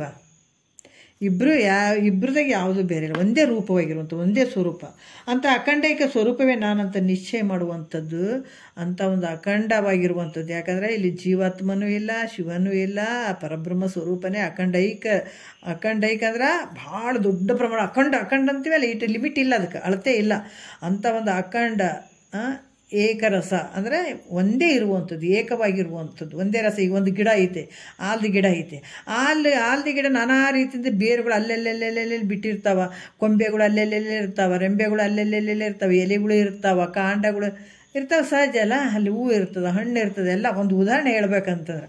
ಆದರೆ ಎಲ್ಲಕ್ಕೆ ಒಂದೇ ರಸ ಐತೆ, ಏನು ಬೇರೆ ಬೇರೆ ಐತೆ? ಇಲ್ಲ, ಎಲೆಗಳಿಗೆ ಬೇರೆ ಐತ್ರಿ, ಮಿಡಿಕಾಯಿಗಳಿಗೆ ಬೇರೆ ಐತ್ರಿ, ಹೂವಿಗೆ ಬೇರೆ ಐತ್ರಿ, ಮತ್ತು ಬೇರೆ ಟೊಂಗೆಗಳಿಗೆ ಬೇರೆ ಐತಂತ ಅನ್ನೋದು ಐತೇನ? ಒಂದೇ ರಸ ಐತಿಲ್ಲ. ಅದ್ರಂಗ ನಾಮ ರೂಪದಿಂದ ಕೂಡಿದಂಥ ಈ ಜಗತ್ತೇನು ತೋರ್ದಂಗೆ ಎಲ್ಲ ಆಯ್ತಲ್ಲ. ಆದ್ರೆ ಇದೆಲ್ಲದಕ್ಕೂ ಇರುವಂಥದ್ದು ನಿನ್ನಲ್ಲಿರುವಂಥ ಪರಬ್ರಹ್ಮ ಸ್ವರೂಪ ಹೆಂಗದನ್ನ ಅಖಂಡೈಕ ರಸವಾಗಿರುವಂಥದ್ದು, ಒಂದೇ ಇರುವಂಥದ್ದು, ಎಲ್ಲರ ಒಳಗಡೆ ಇರುವಂಥದ್ದು ಒಂದೇ. ಸುಮ್ಮನೆ ನಾವು ಉಪಾಧಿ ಮೂಲಕ ಈ ಶರೀರ ಆ ಶರೀರ ಬೇರೆ, ಈ ಶರೀರ ಬೇರೆ, ಅವರು ಬೇರೆ, ನಾನು ಬೇರೆ, ಅದು ಬೇರೆ, ಇದು ಬೇರೆ ಅಂತ ಅಂದ್ಕೊಂಡು ಭ್ರಮೆಯಿಂದ ಕೂತ್ಕೊಂಡಿದ್ದೀವಿ. ಹೊರತಾಗಿ ವಿಚಾರ ಮಾಡಿ ನೋಡಿದ್ರೆ ಇರುವಂಥದ್ದು ಒಂದೇ, ಏಕರಸವಾಗಿರುವಂಥದ್ದು ಒಂದೇ ಇರುವಂಥದ್ದು. ಅದೇ ಆ ಒಂದು ನಿಶ್ಚಯ, ಆ ರಸ ಏನು ಐತಲ್ಲ, ಗಿಡ ಇಷ್ಟೆಲ್ಲ ಎಲೆ ಮರ ಮತ್ತು ಎಲೆಗೆ, ಕಾಂಡಕ್ಕೆ, ಹೂವಿಗೆ, ಮಿಡಿಗಾಯಿಗೆ, ಹಣ್ಣಿಗೆ ಎಲ್ಲದ ಕಳಿಸೋಂಥ ರಸ ಒಂದೇ ಹೆಂಗೈತೋ ಅದ್ರಂಗ ಇಡೀ ಜಗತ್ತೇನದ ಅದೆಲ್ಲ ನನ್ನ ಸ್ವರೂಪ ಅದ, ನಾನೇ ಇದ್ದೀನಿ, ಆ ಒಂದು ಪರಬ್ರಹ್ಮ ಸ್ವರೂಪನೇ ನಾನು ಇದ್ದೀನಿ ಅನ್ನೋವಂಥ ಭಾವ ನಿನಗೆ ಯಾವಾಗ ದೃಢ ಆಯಿತು ಅವಾಗೆ ಮೋಕ್ಷ. ದೂರವಿಲ್ಲವೋ ಮುಕ್ತಿ, ದೂರವಿಲ್ಲವೋ. ಎಷ್ಟು ಅದ್ಭುತ! ನಿನ್ನೊಳಗೆ ನೀನು ಇದನ್ನು ತಿಳ್ಕೊತ ಹೋಗ್ಬೇಕಷ್ಟೇ. ಮತ್ತು ಇದನ್ನು ಬಿಟ್ಟು ಮತ್ತು ಕಲ್ಲಾದ ದೇವ್ರು, ಕಿಲ್ಲಾದ ದೇವ್ರು ಅಂತ ನೀನು ಎದಕ್ಕೆ ಹೇಳ್ತಾರೆ? ಇದು ಅಭೇದ ದರ್ಶನಂ ಜ್ಞಾನಂ ಅಂತ ಯಾಕೆ ಹೇಳ್ತಾರೆ? ಇದು ನೀ ಬೇರೆ ಕಡೆ ಹೋದಂದ್ರೆ ನೀನು ಸುಖ ಆಗಂಗಿಲ್ಲೋ ಅಂತಾರೆ ಅವರು. ಮತ್ತು ಭಯ ಬಿದ್ದು ಹೋಗ್ತಿದ್ದೀನಿ ನೀನು. ಯಾಕೆ ನಿನಗೆ ಆನಂದ ಸಲುವಾಗಿ ಹೇಳ್ತಾರೆ. ಆನಂದ ನಿನ್ನ ಮೋಕ್ಷ ಆಗ್ಬೇಕಾಗಿತ್ತು, ಮುಕ್ತಿ ಆಗ್ಬೇಕಾಗಿತ್ತು ಅಂದ್ರೆ ಕಾಣುವಂಥದ್ದೆಲ್ಲ ನಿನ್ನ ಸ್ವರೂಪದ ನೀನು ಅನುಭವದಿಂದ ನೋಡಂತ ಹೇಳ್ತಾರೆ. ಅದಕ್ಕೆ ನಿನ್ನೊಳಿಯುವುದು ಸತ್ಯ ಪದವು, ಅದನ್ನು ಅನುಭವದಿಂದ ನೋಡು ಮನುಜೆ, ನೀನೇ ಮುಕ್ತನಂತ ನೀನು ಅನುಭವಕ್ಕೂ ತೊಗೊಂಡು ನೋಡ್ಬೇಕಾದ್ರೆ ನಾನು ಹೇಳಿದ್ದು ನಿಮಗೆ ಸುಳ್ಳು ಅಂತ ಅನಿಸಿದ್ರೆ ನಿಮ್ಮ ಅನುಭವದ ಮಾಡ್ಕೊಳ್ರಿ, ಗೊತ್ತಾಗ್ತದೆ ಅಂತ ಹೇಳ್ತಾರೆ ಮಹಾತ್ಮರು. ಅದಕ್ಕೆ ಅನುಭವದಿಂದ ನೋಡು ಮನುಜ, ನೀನೇ ಮುಕ್ತನು, ನಿನ್ನೊಳಗೆ ನೀನೇ ಅದ, ನೀನೇ ತಿಳ್ಕೊಂಡ್ರೆ ನೀನು ಮುಕ್ತ ಆಗ್ತದೆ. ಅದು ಬಿಟ್ಟು ಅಲ್ಲಿ ಇಲ್ಲಿ ಅಲ್ಲಿ ಯಾಕೆ ದಣ್ಕೋತಿದ್ದಿ? ಹೋಗಿ ಹೋಗಿ ಹೋಗಿ 7 ವರ್ಷ ತಿರುಗಾಡಿದ್ದು ಬ್ಯಾಸಕ್ಕಿಲ್ಲ ನಿನಗೆ ತಿರ್ಗೋದು. ಎಷ್ಟೋ ಜನ್ಮಕ್ಕೆ ಬಂದಿದ್ದಿ, ಎಷ್ಟೋ ಶರೀರಗಳನ್ನು ತೊಟ್ಕೊಂಡಿದ್ದಿ, ಎಷ್ಟೋ ಸಂಸಾರ ಮಾಡಿದ್ದು, ಬ್ಯಾಸರಕ್ಕಿಲ್ಲ ನಿನಗೆ. ಮುಂಜಾನೆ ಮಾಡಿದ್ದೆ, ಸಂಜೆ ಕಡೆ ಅಲ್ಲ ಯಪ್ಪ, ಮುಂಜಾನೆ ಅದೇ ತಿಂದಿನಿ, ಮಧ್ಯಾಹ್ನ ಅದೇ ತಿಂದಿನಿ, ಮತ್ತು ರಾತ್ರಿನ ಅದೇನೋ ಊಟಕ್ಕಂತ ಅಂತೀವಿ. ಅದಕ್ಕಂತ ಬ್ಯಾಸರ ಮಾಡ್ಕೊಳ್ಳೋಂಥವು ಇಷ್ಟು ಹುಟ್ಟಿ ಹುಟ್ಟಿ ಹುಟ್ಟಿ ಬಂದು ಇಂಥವೆಲ್ಲ ಮನಾರು ನೋಡಿದ್ದು, ಕಣ್ಣು ನೋಡಿದ್ದು, ಕಿವಿ ನೋಡಿದ್ದು, ಈ ಬಾಯಿ ಮೂಗು ಎಲ್ಲ ಬರೀ ನೋಡಿದ್ದ ನೋಡೋದು, ಉಂಡದ್ದ ನೋಡೋದು. ಹುಟ್ಟಿದ ಸಾಯವರೆಗೆ ಅದನ್ನು ಮಾಡ್ತೀವಿ, ಅದು ಬ್ಯಾಸರ ಬರೋಂಗಿಲ್ಲ. ಮತ್ತು ಇದು ಎಷ್ಟಿದ್ರಿ ಕೇಳೋದು ಅಂತೀವಿ. ದಿನ ಕೇಳ್ಬೇಕೇನ್ರಿ ಇದನ್ನು? ಒಂದು 2 ದಿವಸ ಬಿಟ್ಟರೆ ಆಯ್ತು ಬಿಡಪ್ಪ ಅಂತೀವಿ ಅಲ್ಲ. ಹುಟ್ಟಿನಿಂದ ಸಾಯೋವರೆಗೆ ಬರೀ ಕಣ್ಣು ನೋಡಿದ್ದ ನೋಡ್ತದೆ, ಕಿವಿ ನೋಡಿದ್ದ, ಬರೀ ಇದೇ ಮಾಡ್ಕೊತ ಬಂದಿರ್ತದೆ. ಇದಕ್ಕೆ ಮಾತ್ರ ಬೇಸರ ಬಂದುಬಿಡ್ತದೆ ನಮಗೆ. ಇದು ಅಜ್ಞಾನ. ಅದಕ್ಕೆ ಯಾವಾಗ ಅಖಂಡ ಸ್ವರೂಪನೇ ನಾನು ಅಂತ ಗುರು ಮುಖಾಂತರ ಕೇಳಿ ಯಾವಾಗ ತಿಳ್ಕೊತಾನೆ, ಅದೇ ಮೋಕ್ಷ ಸ್ವರೂಪ. ಈ ಯಾವತ್ತು ವಿಷಯಗಳನ್ನು ತಿಳಿಸಿದ್ದೀವಿ, ಇದೆಲ್ಲ ವಿಷಯಗಳನ್ನು ತಿಳಿಸಿದ್ದೀವಿ. ಮತ್ತು ಸುಖೇಚ್ಛ ಮೊದಲಾದ ಸಪ್ತಭೂಮಿಕೆಯನ್ನು ಪ್ರತಿಪಾದನೆ ಮಾಡಿದರು. ಸುಖೇಚ್ಛ, ಸುವಿಚಾರ, ಅಸಂಗ, ವಾಸನಕ್ಷಯ, ಆನಂದಿನಿ, ತೂರ್ಯಾವಸ್ಥೆ, ತೂರ್ಯಾತೀತ ಅಂತ ಈ ಸಪ್ತಭೂಮಿಕೆಗಳ ಬಗ್ಗೆ ಪ್ರತಿಪಾದನೆ ಮಾಡಿದ್ದೀವಿ ನಾವು. ಮತ್ತು ಯೋಗವನ್ನು ಮಾಡಬೇಕಾದಾಗ ಅದರಿಂದ ಪ್ರಾಪ್ತಿಗಳಾಗುವಂಥ ಸಿದ್ಧಿಗಳು ಕೂಡ ಹೇಳಿದ್ರು. ಯೋಗವನ್ನು ಮಾಡಬೇಕಾದಾಗ ಅದರ ಸಿದ್ಧಿಗಳು ಪ್ರಾಪ್ತಿಯಾಗ್ತಾವೆ ಅನ್ನುವಂಥ ವಿಚಾರಗಳು ಕೂಡ ಹೇಳಿದ್ದೀವಿ ಅಂತ ಹೇಳ್ತಾರೆ. ತದನಂತರ ಯೋಗ ಸಿದ್ಧ ಪುರುಷನ ಚರಿತ್ರೆಯನ್ನು ಹೇಳಿದ್ವಿ. ಯಾಕಂದ್ರೆ ಯೋಗಿಯಾದಂಥವ, ಶಿವಜೀವರ ಏಕತ್ವವನ್ನು ಹೊಂದಿದಂಥ ಜ್ಞಾನಿ, ಜೀವನ್ಮುಕ್ತನಾದಂಥ ಜ್ಞಾನಿ ಹೆಂಗಿರ್ತಾನೆ, ಆತನ ವ್ಯವಹಾರ ಹೆಂಗಿರ್ತಾನೆ ಅನ್ನುವಂಥದ್ದು ಎಲ್ಲವನ್ನು ಹೇಳಿದ್ವಿ. ಯಾಕಂದರೆ ಇಲ್ಲಿ ಯಾಕಂದರೆ ನಿನ್ನ ಬುದ್ಧಿಯು ನಿಜ, ಯಾಕಂದರೆ ನಿನ್ನ ಬುದ್ಧಿಯು ನಿಜ ಸ್ವರೂಪದಲ್ಲಿ ನಿಲ್ಲಲಿ ಅಂತ ಹೇಳಿದೀವಿ ಅಂತ ಹೇಳ್ತಾರೆ ಅವರು. ಯಾಕೆ ಇಷ್ಟೆಲ್ಲ ಹೇಳ್ಕೊಂಡು ಬಂದೀವಿ ಅಂತಂದ್ರೆ ನೋಡು, ಅದಕ್ಕೆ ಮಹಾತ್ಮರು ವಚನ ಬರ್ದಾರಿ, ತತ್ವಪದ ಬರ್ದಾರಿ ಅಂತೇಳಿ ನಾವು ಅದನ್ನು ಅದ್ರಾಗ ಎಲ್ಲ ವಿಚಾರಗಳನ್ನು ನಾವು ಅರ್ಥ ಮಾಡ್ಕೋಬೇಕು, ತಿಳ್ಕೊಳ್ಬೇಕು. ಮತ್ತು ಕ್ರಮವಾಗಿ ಗುರು ಮುಖಾಂತರ ಇದನ್ನು ಕೇಳಬೇಕು. ಮತ್ತು ಅದಕ್ಕೆ ಯಾವುದು ಹೇಳ್ತಾರಲ್ಲ, ನೀತಿ ಕ್ರಿಯೆಯಲ್ಲಿ ಅಲ್ಲ, ನೆನೆಯುವುದು ಅನುದಿನ, ಜೀವ ಸಂಬೋಧನಾ ಸ್ಥಳದಲ್ಲಿ 1ನೇ ಪದನೇ ಹೇಳ್ತಾರೆ. ನೆನೆಯುವುದು ಅನುದಿನ ಉದಯ ಕಾಲದೆಚ್ಚರಿಕೆಯಳು ವಿನುತ ಗುರುಮೂರ್ತಿಯನ್ನು ಉಮೇಶನ ಅಂಗ್ರಿಯನ್ನು ಬಳಿಕ ನಿನ್ನನ್ನು ಸುವಿಚಾರದಿಂದ ನೇಮಕವಾಗಿ ನಿನಗಹುದು ಮುಕ್ತಿ ಅಂತ ಹೇಳ್ತಾರೆ. ಯಾಕಂದ್ರೆ ಆ ಗುರುವಿನ ಬರೀ ನೆನೆಸ್ಕೊಂತ ಕುಂದಿರ್ತೀನಿ ಅಂದ್ರೆ ಮೋಕ್ಷ ಆಗ್ತದೇನು? ಆಗಂಗಿಲ್ಲ. ಮತ್ತು ಗುರುವಿನನ್ನು ನೆನೆಸು, ಮತ್ತು ಪರಮಾತ್ಮನ ಪಾದಕಮಲ, ಬರೀ ಪರಮಾತ್ಮನ ಪೂಜೆ ಮಾಡಕತ್ತೀನಿ ರೀ, ಭಾಳ ಮಾಡ್ತೀನಿ ರೀ, ನಾನು ಭಾಳ ಭಕ್ತಿ ಐತ್ರಿ. ಭಕ್ತಿ ಐತೆ, ಅದು ಭಕ್ತಿ ನಿನಗೆ ಮತ್ತು ಮುಂದೆ ಸುಖದ ಮಾರ್ಗ ತೋರಿಸ್ತದೆ. ನೀನು ಅಪೇಕ್ಷೆ ಪಡೆದೇನೆ ಭಕ್ತಿ ಮಾಡಿದ್ದೆ. ಆದ್ರೆ ಬರೀ ಪರಮಾತ್ಮನ ಪಾದ ಕಮಲಗಳನ್ನು ನೆನೆಸ್ತಿದ್ದಿ, ಆದ್ರೆ ಅದರಿಂದನೂ ಮೋಕ್ಷ ಆಗಂಗಿಲ್ಲ. ಗುರುವಿನ ನೆನೆಸೋದ್ರಿಂದನೂ ಅಲ್ಲಿ ಮೋಕ್ಷ ಆಗಲ್ಲ. ಸ್ವಲ್ಪ ಮುಂದಕ್ಕೆ ಹೋಗಿ ಪರಮಾತ್ಮನ ಪಾದ ಕಮಲಗಳನ್ನು ನೆನೆಸ್ತಾ ಇದ್ದೀನಿ, ಸಂಜೆ ಸಾಯಲ್ತನ ಮಾಡ್ತಾ ಇದ್ದೀನಿ, ಪೂಜೆ ಪುರಸ್ಕಾರ ಮಾಡ್ತಾ ಇದ್ದೀನಿ ಅಂದ್ರೆ ಅದಕ್ಕೂ ಮುಕ್ತಿ ಆಗಂಗಿಲ್ಲ. ಮತ್ತು ತಿರ್ಗಾ ಏನು ಮಾಡಬೇಕು? ಗುರುವಿನ ನೆನೆಸ್ಬೇಕು, ಪರಮಾತ್ಮನ ಪಾದಕಮಲಗಳನ್ನು ನೆನೆಸ್ಬೇಕು. ಯಾಕಂದರೆ ಅವ್ರು ಭಾಳ ಉಪಕಾರಿ, ಇಂಥ ಅಜ್ಞಾನವನ್ನು ಕಳೆಯುವಂಥವನು ಸದ್ಗುರು ಅದಾನ, ಮತ್ತು ಇಂಥ ಶರೀರವನ್ನು ದಯಪಾಲಿಸಿದಾನ ಪರಮಾತ್ಮ ಅದಾನ. ಅದಕ್ಕೂ ನೆನೆಸಿ ಇದಕ್ಕೂ ನೆನೆಸಿ ಬೇಡ ಅನ್ನಂಗಿಲ್ಲ. ಆದರೆ ಮತ್ತೆ ಇಷ್ಟೇ ಅಂತ ಸುಮ್ಮನೆ ಕುಂತ್ರು ಮೋಕ್ಷ ಆಗಂಗಿಲ್ಲಪ್ಪ. ಮುಂದೆ ನಿನ್ನನ್ನು ನೀನು ಸುವಿಚಾರದಿಂದ ನೇಮಕವಾಗಿ ಮನುಜ ನಿನಗಹುದು ಮುಕ್ತಿ. ನಿನ್ನನ್ನು ನೀ ತಿಳ್ಕೊ, ಸುವಿಚಾರ ಇದು. ಅದಕ್ಕೆ ಬರೀ ನಾನು ಅದನ್ನೇ ನೆನೆಸ್ಕೊಂತ ಕುಂದಿರ್ತೀನಿ ರೀ, ಇದನ್ನೇ ನೆನೆಸ್ಕೊಂತ ಕುಂದ್ರಿ ಅಂದ್ರೆ ನಿನ್ನ ಮೋಕ್ಷ ಆಗಿಬಿಡ್ತದೇನು? ಅದ್ರ ಜೊತೆಗೆ ನೀನೇನು ಮಾಡು, ನಿನ್ನನ್ನು ನೀ ತಿಳ್ಕೊ. ಮತ್ತು ಅವ್ರು ಮಹಾತ್ಮರಾಗಿಬಿಟ್ಟಾರ್ರಿ, ಮತ್ತು ನೀನು ಮಹಾತ್ಮ ಆಗ್ಬೇಕಾಗ್ಯದ. ಈಗೇನ ಮನಸ್ಸು ಮಹಾದೇವ ಆಗ್ಬೇಕಾಗ್ಯದ, ಮಹಾದೇವ್ ಆಗಿಬಿಟ್ಟದ. ಈಗ ಮಹಾದೇವ ಆಗ್ಬೇಕಾಗ್ಯದ. ಮತ್ತು ಅವ್ರು ಮಾಡ್ಕೊಂಡಾರ, ನಮಗೆ ಹೆಂಗಾಗ್ತದೆ ಅಂದ್ರೆ ಮತ್ತೆ ಇನ್ನು ಎಷ್ಟು ಜನ ತಿರುಗಾಡ್ಬೇಕಂತ ತಿರುಗಾಡು, ನಮಗೇನು? ಯಾಕೆ ನಿನಗೂ ಹಕ್ಕೈತೆ? ಯಾಕಂದ್ರೆ ಶರೀರ ಬಂದದ, ನಿನಗೂ ಪಂಚಭೂತದಿಂದ ಬಂದದ, ಮಹಾತ್ಮರಿಗೂ ಬಂದದ, ಮಹಾತ್ಮರದನ್ನು ಹಂಗೆ ಬಂದದ. ಮತ್ತು ಅವ್ರ ದಾರಿ ನಡೆದು ಅವ್ರು ಮುಕ್ತರಾಗಿಬಿಟ್ಟಾರ, ಆನಂದ ಆಗಿಬಿಟ್ಟಾರ. ಅವ್ರೀಗ ಅವ್ರು ಎಲ್ಲವನ್ನ ಗೆದ್ದು ಬಿಟ್ಟಾರ. ಮತ್ತು ನೀ ಯಾವಾಗ ಗೆಲ್ಲವು? ಅವ್ರ ದಾರಿಗೆ ಹೋದ್ರೆ ನೀ ಗೆಲ್ಲಕ್ಕೆ ಸಾಧ್ಯ ಆಗ್ತದೆ. ಇಲ್ಲಾಂದ್ರೆ ಮತ್ತು ಆ ಪ್ರಾಣಿ ಪಕ್ಷಿ ಅವೆಲ್ಲ ಇದನ್ನೇನು ಮಾಡ್ಕೊಳ್ಳಿ ಅಂತಂದ್ರೆ ನಾನಾ ರೀತಿ ಜನ್ಮಗಳು ಬರ್ತಾವ. ಇನ್ನು ಕಷ್ಟ ತಪ್ಪಂಗಿಲ್ಲ ನಿನಗೆ ಯಾವಾಗ ಕಷ್ಟ ತಪ್ಪುತ್ತಂದ್ರೆ ಮತ್ತು ಮಹಾತ್ಮರ ದಾರಿಗೆ ಬರ್ಬೇಕು. ನೀನು ಮಹಾತ್ಮರದ ಹೆಂಗೆ ನಡೆದಾರ ಹಂಗೆ ನಡೆಯೋಕೆ ಪ್ರಯತ್ನ ಮಾಡಬೇಕು, ಅವ್ರ ಮಾರ್ಗದಲ್ಲೇ ಹೋಗ್ಬೇಕು. ಅವ್ರು ಅದಕ್ಕೆ ಇದನ್ನೆಲ್ಲ ಯಾಕೆ ಹೇಳ್ಯಾರ? ಇದಕ್ಕೆ ನೀವು ಮಹಾತ್ಮರೇ ಆಗಿಬಿಟ್ಟಾರಂತ ನೀವು ಬರೀ ಮಹಾತ್ಮರು ನೆನೆಸ್ಕೊಂತ ಕುಂತ್ರಲ್ಲ, ನಿನ್ನನ್ನು ನೀವು ವಿಚಾರ ಮಾಡಬೇಕು. ಅದಕ್ಕೆ ಇವೆಲ್ಲ ಅದಾವ ನೋಡಿ, ಹಿಂಗೆ ಬರ್ರಿ ಮನುಷ್ಯನ ಜನ್ಮ ಬಂದದಂದ್ರೆ ಹಿಂಗೆ ನೋಡ್ಕೊಂಡು ತಿಳ್ಕೊಂಡು ಈ ಪ್ರಕಾರ ನಡೀರಿ ಅಂತ ಹೇಳ್ಯಾರ ಅವರು. ಇದೇ ಪ್ರಕಾರ ನಡೆದಾಗ ನಿಮಗೆ ಮೋಕ್ಷ ಆಗ್ತದ, ಈ ಜನ್ಮಕ್ಕೆ ಬಂದದಕ್ಕನ್ನು ಸಾರ್ಥಕ ಆಗ್ತದ, ನೀವು ಆನಂದವಾಗಿ ಇರೋಕ್ಕಾಗ್ತದ ಅಂತ ಇದು ಒಳಗಿನ ಗೂಢಾರ್ಥದ ವಿಚಾರಗಳನ್ನು ತಿಳಿಸಿದ್ದಾರೆ ಅವರು. ಅದಕ್ಕೆ ಇಲ್ಲಿ ಕೂಡ ಏನಂತಂದ್ರೆ ನಿನ್ನ ನಿಜ ಬುದ್ಧಿ ಏನದ ನಿಜ ಸ್ವರೂಪದಲ್ಲಿ ನಿಲ್ಲಲಿ ಅಂತ ಇಲ್ಲಿ ಜ್ಞಾನಿಗಳದು ಜೀವನ್ಮುಕ್ತರ ವಿಚಾರಗಳನ್ನು ನಾವು ನಿನಗೆ ಹೇಳಿದ್ದೀವಪ್ಪ ಅಂತ ಹೇಳ್ತಾರೆ. ಅದರಿಂದ ನೀನು ಇನ್ನು ಮೇಲೆ ಸಂಕಲ್ಪ ವಿಕಲ್ಪಗಳನ್ನು ಬಿಟ್ಟು, ಅದಕ್ಕೆ ಸಂಕಲ್ಪ ವಿಕಲ್ಪಗಳನ್ನು ಬಿಟ್ಟು ಅಖಂಡ ಸ್ವರೂಪದಲ್ಲಿ ಪ್ರೇಮವಿದ್ದಂತೆ ಇರಬಹುದು. ಆದರೆ ಒತ್ತಿನಲ್ಲಿ ಸದ್ಗುರು ಶಿಷ್ಯನಿಗೆ ಉಕ್ತ ಪ್ರಕಾರ ಉಪದೇಶವನ್ನು ಮಾಡಿದರು. ಯಾಕಂದ್ರೆ ಈ ರೀತಿ ವಿಚಾರಗಳನ್ನು ಅವರು ಮಾಡಿಸಿದ್ರು, ಗುರುಗಳು ಹೇಳ್ತಾರೆ. ಈಗ ನಿನ್ನ ಬಲ್ಲಿ ಇರುವಂಥ ಏನು ಗುರು ಹೇಳ್ತಾ ಇದ್ದಾನೆ ಸಂಕಲ್ಪ ವಿಕಲ್ಪವನ್ನು ಬಿಟ್ಟು, ಒಂದು ಗುರು ಹೆಂಗೆ ಹೇಳಿದಾರೆ ಆ ರೀತಿ ಅಂತ ಮಾಡಪ್ಪ ಅಂತ ಈ ಶಿಷ್ಯನಿಗೆ ಈ ಪ್ರಕಾರ ಉಪದೇಶವನ್ನು ಮಾಡಿದರು ಅವರು. ಅನ್ನೋದು ನೋಡಿ ಸ್ವಲ್ಪ ಅದು ನಾಳೆಗೆ ಮುಗಿತಾರೆ. ಈಗ ಮತ್ತೆ ಇದೊಂದು ನೋಡಿಬಿಡೋಣ. ಅನ್ನೊಂದು ಈ ಪರಿಯೋಳ್ ತಿಳುಪಿದ ಗುರುವರನ ಶ್ರೀಪಾದಕ್ಕೆ ನಮಿಸಿ ಪರತನ ಪಾದಕ್ಕೆ ನಮಿಸಿ ಪರತನದ